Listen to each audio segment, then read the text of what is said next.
What if I told you that what Lewis Hamilton has just confessed about his engineer in Ferrari could be the reason why the most legendary team of Formula One does not win a single title in 2025?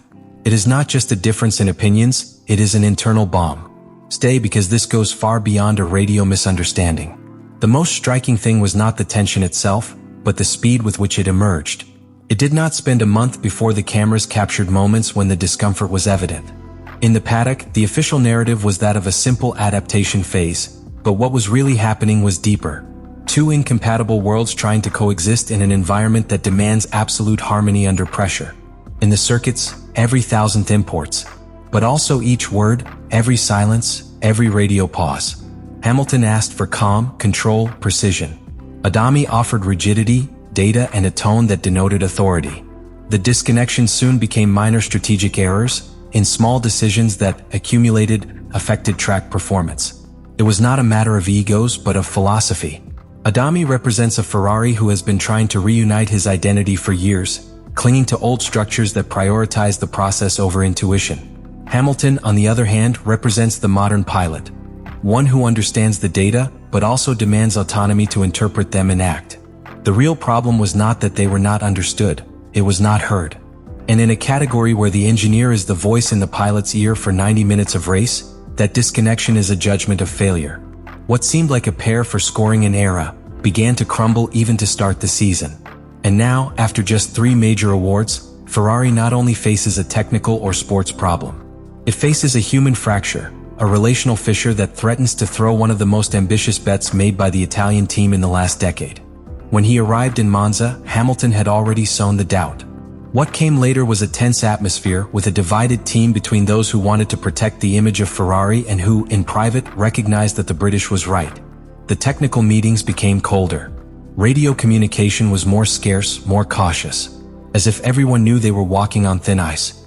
And while the tifosi filled the stands dressed in red, waiting for a glorious performance at home, Hamilton acted with the serenity of someone who has already seen this before. I knew that what was coming was not a celebration, but a confirmation. And so it was. In Monza, the car behaved again erratically. Hamilton had to fight more against the car than against his rivals. And in the end, although he managed to save valuable points, the feeling was clear. Ferrari is failing the most important. Not in power, not in aerodynamics, but in its ability to listen, adapt, and evolve. In his ability to build a real synergy with a pilot that does not need to learn to win. He needs a car that does not force him to improvise every weekend. To understand it, you have to go beyond the car, radios, strategy decisions. You have to look at how Ferrari works inside. This team, the most glorious in the history of Formula One, loads with a legacy that sometimes weighs more than it drives. Internally, it still operates under hierarchical schemes where authority is imposed from above, and where the margin for individual initiative, especially from the pilot side, is limited. The chain of command is prioritized, not the open conversation. And that, in a Formula One that requires agility and constant adaptability, is a judgment of inefficiency. Hamilton comes from an opposite environment. In Mercedes, for years he cultivated a horizontal collaboration relationship with his engineers, where decisions were made together in real time, without fear of error or technical discussions. In Ferrari, on the other hand, he found a wall. Literally and metaphorically. A system that, rather than supporting your approach, tolerates it. And that tolerance is dangerous. Because when a team tolerates its star pilot instead of integrating it, it makes it an external agent, someone outside the identity of the organization. Ferrari's career decisions remain slow, not due to lack of talent, but for excess filters. The information goes up and down between levels before executing, and that creates paralysis. Every time Hamilton asks a question by radio, the seconds that pass before receiving an answer are not only technicians, they are structural. Those seconds are the reflection of a team that has not yet found the balance between tradition and modernity.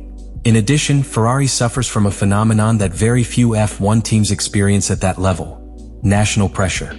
Any change within the team should not only be effective, it must be approved by a media, political, and social ecosystem that revolves around the team. And that pressure feeds conservatism. Changing an engineer, modifying a methodology, altering a hierarchy, everything implies an internal storm. And that's why Ferrari many times choose not to act. Because the cost of changing seems greater than losing. What Hamilton is doing now, without pretending, is to exert pressure from within. He is using his status and experience to say, This does not work in a team that wants to be champion. He does not say it as a destructive criticism, but as someone who has already seen how winning teams are built. But the question is Ferrari ready to listen to it? Or will he do what he has done for years with his great talents? Ignore their warnings, progressively isolate them and replace them when the situation becomes unsustainable. The Riccardo Adami case is only the tip of the iceberg. It is the symbol of a structure that no longer adapts to the modern world of F1. A talented engineer, yes, but trapped in an ecosystem that does not allow him to be flexible, that does not teach him to reconfigure for a new type of pilot. One that does not expect, does not accommodate, that demands results and active participation. The greatest risk for Ferrari at this time is not to lose points. It is losing Hamilton's commitment. Because when a pilot like him begins to feel that his words fall into a broken bag, his performance also falls. And not due to lack of capacity but for lack of faith in the project. This stage of the season is not testing the aerodynamics of the SF25, nor the hands of its pilot. He is testing Ferrari's ability to reinvent himself from within. And if he does not do it soon, what Hamilton has revealed is not just a warning, but a prophecy. After what lived in the Netherlands and Monza, the situation in Ferrari has crossed a threshold. It is no longer a simple season medium adjustment. What is at stake is now the immediate future of the team, the continuity of the technical project of the SF25, and, ultimately, the permanence of Lewis Hamilton as the centerpiece of this reconstruction. The inevitable question that all the paddock, all tifosi and every fan is, and now what? The answer is not simple. Ferrari has a decision that is not only technical or sports but also philosophical. Because the real dilemma is not whether they change the configuration of the car or if they replace Riccardo Adami. It is if they are willing to change how they think, how they lead, how they work. The team needs to define urgently if it will continue to defend its historical structure at the expense of its competitiveness, or if it will break with the mold and adapt to the modern Formula One. And that decision is not made with press releases. It is taken in Maranello's offices, where chief engineers, strategists and managers must understand that having Hamilton in their ranks is not just a media opportunity. It is a transformation window. But time runs.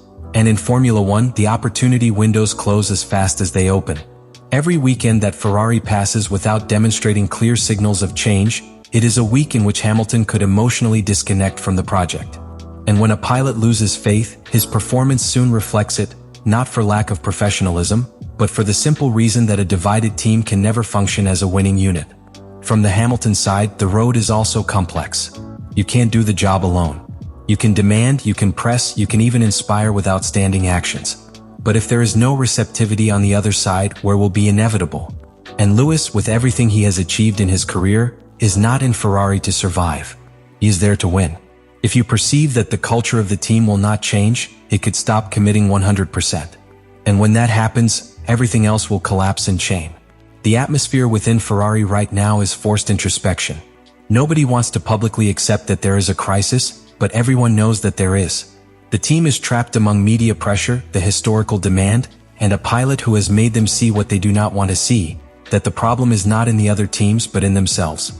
The next races will be key. Not only in terms of results on track but in internal decisions. Will they continue betting on Adami as the main engineer? Will they reconfigure the strategic command structure? Will they change the way they prepare on weekends? And more importantly, will Hamilton give the freedom and power you need to lead from within?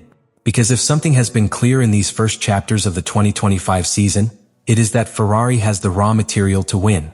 But he is wasting it for clinging to a way of operating that no longer works. And that is the biggest tragedy of all, to have everything and not know how to use it. At this point, the ball is on Maranello's side. And the whole Formula One is observing. Because if Ferrari decides to change, he can start a new golden era. But if he does not, he runs the risk of losing the best pilot he has had in decades. And with him, his last chance to return to the place that by history and passion belongs to him, the top. After everything we have analyzed, there is an unavoidable truth.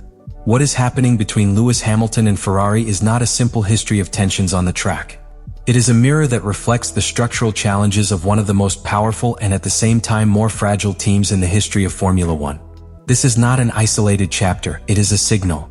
An early alert that could determine the fate of an entire project. But now, the most important question is not in the hands of the team, even in Hamilton's. It is in your hands. What do you think? Do you think Hamilton must continue fighting from within to force change? even if that means facing an entire institutional culture?